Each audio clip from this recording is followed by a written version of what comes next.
এক ব্যক্তির বেতন পরপর দুবার যথাক্রমে 10% ও 20% কমল এবং শেষবার 10% বেড়ে ৯,৯০০ টাকা হলো। সেই ব্যক্তির বেতন কত টাকা ছিল? তো আমরা এখানে করব কি, যে প্রথমে 10% কমে, তার মানে 10% কমে হবে হচ্ছে উপরে 90 আর নিচে হচ্ছে 100।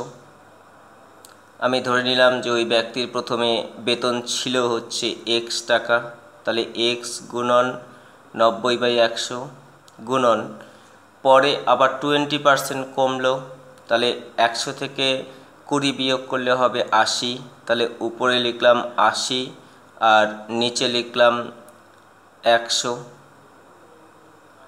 ইন্টু এরপরে আবার 10% বাড়লো, তাহলে 100 টাকা 10% বাড়লে 110 টাকা হবে আর নিচে হলো 100। তাহলে আমি এটাই ইকুয়াল টু দিয়ে লিখতে পারবো ৯,৯০০। তো এবার যদি আমি কাটাকুটি করি তাহলে আমি পাবো যে উপরের 3 শূন্য নিচের 3 শূন্য কেটে দিচ্ছি। আচ্ছা, আমি ডান দিকের 2 শূন্য আর এখানকার নিচের 1 শূন্য কেটে দিচ্ছি। এবার যদি 11 দিয়ে 99কে কাটি তাহলে 9 হবে আর এই 9 আর এই 9 কেটে যাবে, তাহলে কি থাকলো, উপরে 8 থাকলো আর নিচে এগুলো থাকলো। তো 4 দিয়ে যদি কাটি তাহলে 4 দুগুণী 8 হবে আর 4 পঁচিশে 100 হবে।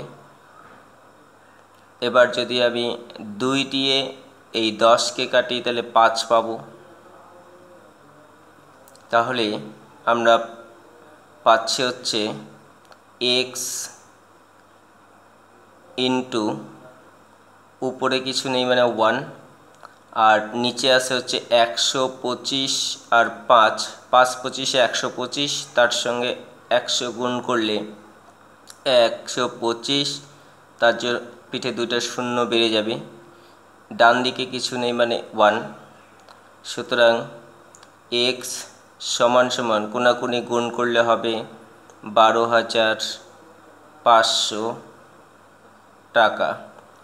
অতএব সঠিক উত্তর হবে অপশন বি, 12,500 টাকা।